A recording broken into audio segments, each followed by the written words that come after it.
Howdy, folks.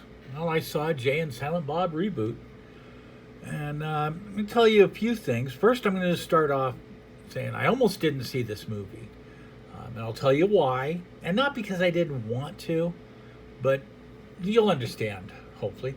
Mostly because I didn't think I'd be able to, and I wasn't that dedicated to seeing it. That'll explain why. The dedication, not why I didn't want to. I wanted to see it still. I have a long history of fandom of Kevin Smith. And I'll tell you about that. First of all, Jay and Silent Bob Reboot, fantastic film. It is View Universe perfection. If you have watched all his movies or a good percentage of his movies and liked them, you'll like it. You loved them, you'll love it. If you saw Jay and Silent Bob Strike Back, nothing here will spoil you, that I might say, because it's a reboot. It's the same movie, and that's the joke. As it is a take on reboots, sequels, and remakes, because it's all three, and and neither, because it's its own thing too. It's really cool. Anyways, I first saw Clerks on VHS so many years ago. When it first came out, when it first came to VHS, I wanted to see it in the theater. I'd heard about it, and I wanted to see it really bad, and I just couldn't find it anywhere. It would play like a day in San Francisco, and I was, an hour away or 2 hours away. And I'm like, God, going out there on Wednesday night and have to work the next day. I want to see the movie. So I waited till it came out in tape. At that time, it was tape, VHS. And I rented it. And I loved it. And I bought it after that. And I watched it over and over. I mean, I thought this thing was brilliant. And I was such a Kevin Smith fan. Then when Mallrats came out, I instantly was a fan of these people. Mallrats came out, and I had to see it. I saw that in the theater. And I loved how it contained all the in-jokes, references back to Clerks. And I became such a hardcore Kevin Smith View Universe fan. I was reading the comics. I was seeking out all the information. When the DVDs came out, there was always the bonus tracks on DVDs where you could watch the movie, but hear like Kevin and Jay talk about the movie. Usually Scott Mosier would be in there talking about the movie too. And you would learn things, like other things. And in the comics, there was a whole comic about what happened when Dante and Randall left the convenience store to go to the funeral. Because in the movie, you see them leave at one point. They go driving off. Archie. They go driving off, and when they come back, they're running away from a funeral because they jumped on the coffin at the funeral and knocked it over instead. It was weird. But they don't really explain it in the movie. And these are scenes that could have been shot. And there's comics made about them that. These scenes that you found out what Walt Flanagan, they'll mention Walt Flanagan's dog in a movie. You never know what that is.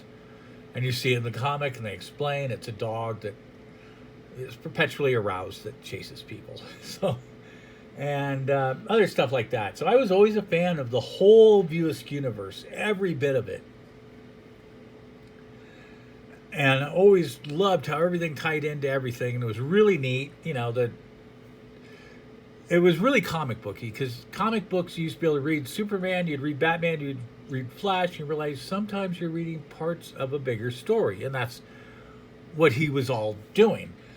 Well, along comes, he kind of ends his View Universe, and at a point, didn't fully end. I would have to look at the orders if his last movie, well, Clerks 2 would be his last in the View Universe. But if Jersey Girl came out before Jay and Bob Strike Back, I can't remember. It doesn't really matter. Even Jersey Girl, which he's found ways to fit all his movies into this movie. They're all in there. Even the ones he doesn't own. except Cop Out. Cop Out is not in here. Now, Cop Out's not his movie. He just directed it. He's a great director, and I never felt he faltered as a director. Cop Out is not a good movie. It's not his fault. It's just not a good movie. Jersey Girl is actually a really good movie. And it suffered from a problem with the movie Geely. See, Geely came out first, and Ben Affleck and J-Lo fell in love on the set of Geely. Well, I think they made Jersey Girl first, but Geely came out first. Right after Geely came out, all the stories of their breakout hit the news. That movie stunk, it flopped, and here is the two in love stars who are now no longer in love. They're fighting in the newspapers and the tabloids at the time. And out comes Jersey Girl, and it just flopped. Thing is, J-Lo's hardly in the movie. She dies within the first 10 minutes. It's not a love story between them. He loves her, but it's an early death, and it's him dealing with his child and him, Ben and the child, with the mom dead. That's what it's a good movie. But that's not, so it really had trouble. So a lot of people didn't think he could do what he does on his own, which is not true. Thought he couldn't leave the Buick universe. He totally can. That was just top-notch film. But eventually he made, which is also not a Buick universe movie, the Zack and Mary Make a Porno. He made that, and that is referenced in Jay and Silent Bob. You see a lawyer who's very flamboyantly gay, and he uses the name of the character he played in Zack and Mary, who's a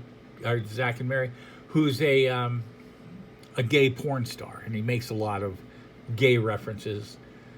So that is Kevin Smith pointing out that this is my movie still, even though it's Hollywood rights, it's not his movie. So he referenced all them. And the thing is, one of the things that bothered me, and I'm not against weed. I've smoked so much of it in my life growing up, and I don't have any problem with it. I mean, I do have a problem with people who live the weed lifestyle, I guess you might say.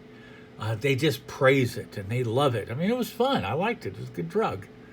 That's it, I was not but Kevin became a wake and baker, which is whatever. I don't even care about that stuff. But he talked about it all the time. All the frickin' time. And I listened to all his podcasts. Jay and Bob Get Old. The one with Ralph Garman. I listened to all of them. And all of a sudden, they all became just about how wonderful weed is. So I started getting a little bored with him. And so I stopped that stuff. But I still wanted to give his movies a try. And I would listen to some of that at times. I still pick it up on YouTube if I see him. And I'm starting to go to more to it again. And again, it has nothing to do with the fact that he smokes weed. Or smoked it. I don't know if he still does after his heart attack. But, actually, weed saved his life. That's a whole nother story with his heart attack.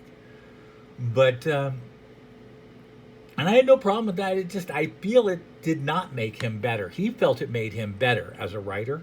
And I felt it made him worse because I felt his movies got really terrible.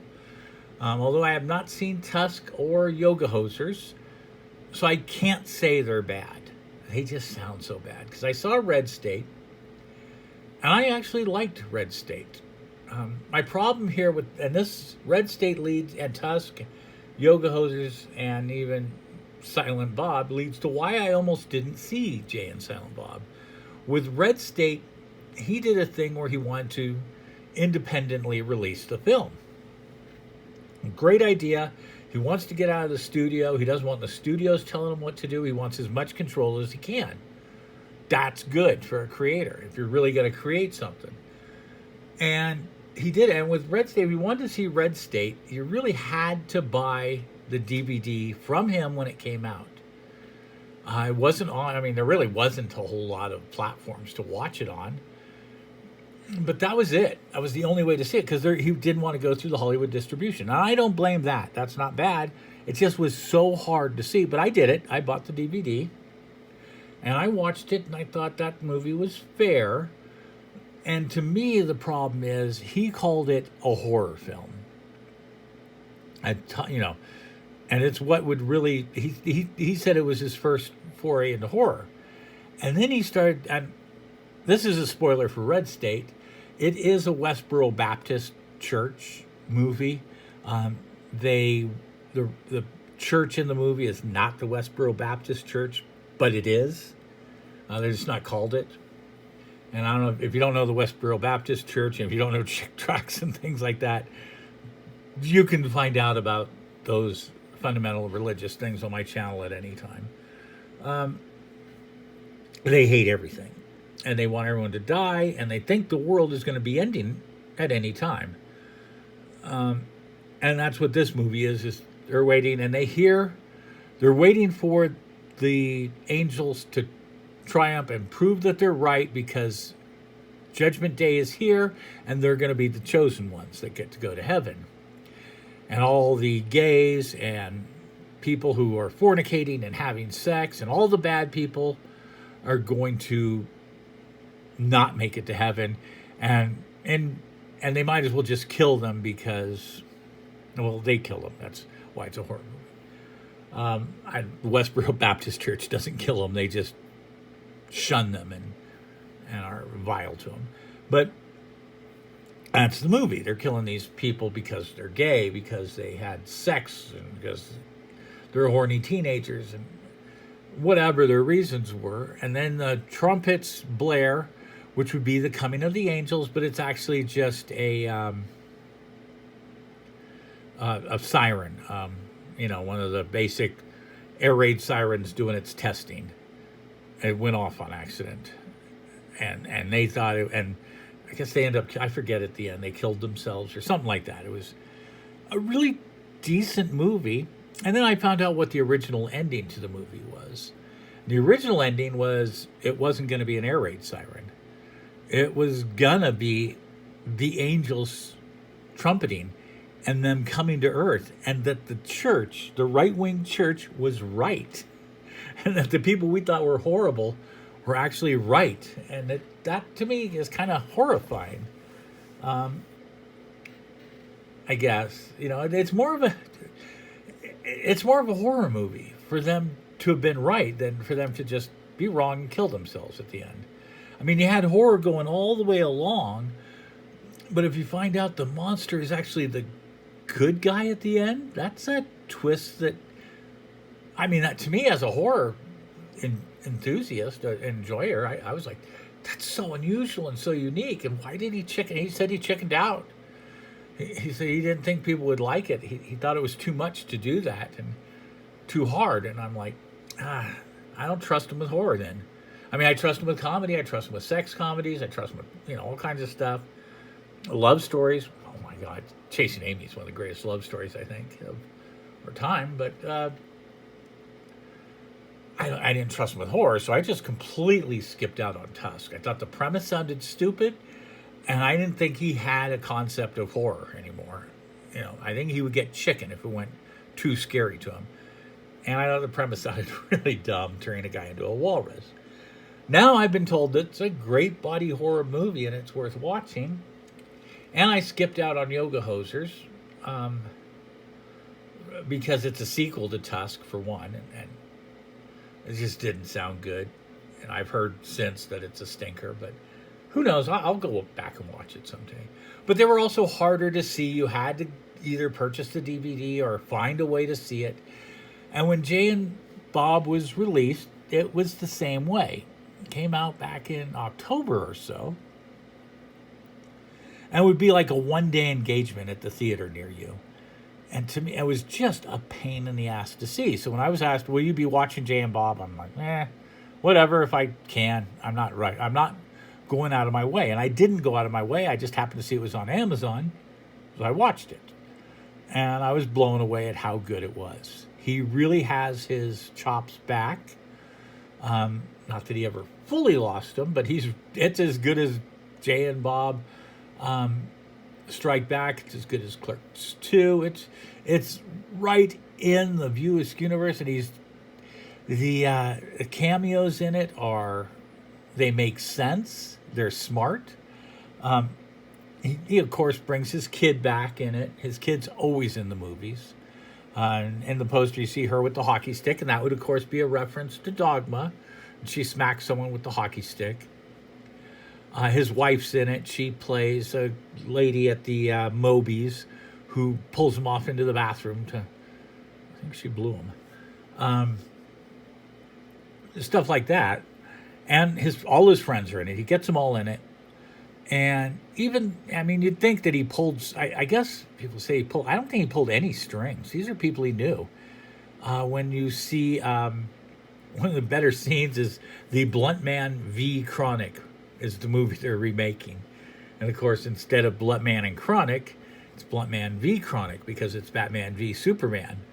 And he says he doesn't get that name. I don't get it either. Batman v. Superman, that's what it was called. It's versus. It's not V, it's VS, but whatever. Which is a joke in itself that he calls it Blunt Man v. Chronic, but they're fighting each other. Now, Blunt Man is played by Val Kilmer. And Val Kilmer and him are friends. And Val Kilmer saw that he was filming in Georgia, which is where he lives. I'm pretty sure it was Georgia. Yeah, I think it was filmed in Atlanta mostly. I think. It was whatever state Val lives in. And he wanted to just come out and hang out with Kevin. And Kevin's like, I want you in the movie. Val, unfortunately, has some sort of disease. And he can't really speak right now. It's affecting his vocal cords. So Kevin's like, I'll put you in the movie. And Val said, I can't speak. So maybe if I could play like Silent Bob's cousin, and I'll be silent, that'll work. And he said, I have a better idea. You'll play me. But he actually had him play Blunt Man, which is funny because he's slipping in there, his friend. He's playing him because he's got a vocal problem. So he plays a part where there's no speaking. And he's playing a Batman-esque character, and he was Batman. So that was kind of clever. And then Melissa Benoist plays Chronic. And she's Supergirl. And he got her because he's directed a whole bunch of episodes of Supergirl. And even in the scene, you see the action is a direct replay of one of the episodes he filmed, directed. Like I said, I'm back to watching a bunch of Kevin Smith behind the scenes stuff. I love little things like Brody when they go to Brody's secret stash and he has his little cup. A total callback to Mallrats was fantastic. They walk into the Clerks panel at the comic. They went to a Comic-Con. It's Chronic Con with the logos exactly like San Diego Comic-Con. They go into it's the Chasing Amy panel, and it's all in black and white. That was hilarious. I actually rewound that one 2 or 3 times just to see who was there, and I laughed at it pretty good. The Chasing Amy got a nice closure with finding out that Amy and Holden has a kid together, but they never actually had sex. It was artificial insemination, but they had a kid while Amy was married to a woman. The woman who she kisses in the bar scene in Chasing Amy, they married, which is cute. It has some closure to Chasing Amy. It's closer to a lot of his movies. You even find out who... Now, I've got to rewatch this because apparently you find out who Amy is. If you've ever seen Chasing Amy, you don't know who Chasing Amy is. He tells the story of Amy. So I'm just going to say this movie was wonderful. I do have more of a history with Kevin. I did meet him once, at least once. It was at the WonderCon in Oakland. And my girlfriend lived in New York at the time. She was out visiting. Her name's Amy. And she was in love with Kevin Smith. I don't mean she was a fan. She was in love with the guy. She would have dumped me in a heartbeat if she could have been with Kevin. Seriously. Not that would have happened. But But we went to go to a meet and greet, and he was sitting at one of the tables at Oni signing his comics that he wrote, the Clerks comics and stuff. And she brought her comic book up to him, and I got mine signed, and it was her turn. And he says, "Well, what's your name?" And she said, "Amy." And he wrote on the book, "Amy. Hey, that name sounds familiar. Kevin Smith." And I mean, it was like a highlight of her life. It was really wonderful. Really a wonderful moment, because she walked away crying, and then she ended up walking to the bathroom and promptly threw up. She was so nervous. I don't know if that's a wonderful moment or not. That's a moment, though. So, anyways, I thought the movie was great. I think if you're a fan, there's so much more in it to see. I'm going to have to watch it. I hope there's a way to see all the, him talking about it while you watch it, like they had with the commentaries on old DVDs, because they hit so many notes, and there's so many more that I missed. Like I never caught what happened to Amy. Apparently she's in there. I didn't catch I was such a fan. He was in Degrassi High. It's a Canadian Saved by the Bell type sitcom, and he was in it. And he got himself, because he loved it. He used to watch it all the time on TV, and he got himself in that show. I was able to track down those episodes and watch them, and somehow there's a tie to Degrassi High in this movie. So, I mean, if you're even a minor fan or a hardcore fan or a major hardcore fan, this movie's for you. It's great. So I look forward to whatever he does next now. Oh, I should say how weed saved his life. He said that he was stoned so much, he had a heart attack. Or not because he was stoned, but he was stoned all the time at one point. Like I said, I don't know if he's still a 24-hour wake and baker. Because he used to wake, and he's talked about it all the time. You'd hear him on the podcast just constantly smoking a joint. And like I said, that didn't bother me. I just didn't want to hear about it all the time. Tell me how great it is. Cool. Tell me how great it is again. Okay. Tell me how great it is 100 times. And I'm like, I'm done with this, But he was so stoned. And like I said, I thought it affected his writing on the subsequent movies, like I said. Anyways, he was so stoned when he had his heart attack, he didn't feel it. He was just calm. And he went to the doctor, because he didn't feel good. And the doctor said, what's your pain level? He says, I don't know, pain level -3. I have no pain. The doctor's like, you have no pain. He says, nope. You're having a massive heart attack. It's called the widow killer. There's a 20% chance you can survive this thing.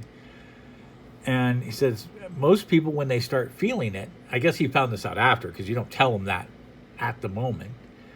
But the doctor's just surprised there's no pain, and they rushed him into the ER. And afterwards, the doctor said, so you felt nothing, and you weren't panicking at all. He goes, most people, the problem is with that heart attack is you get it, and then you start to panic, and your heart starts beating harder, making everything worse, and it kills you.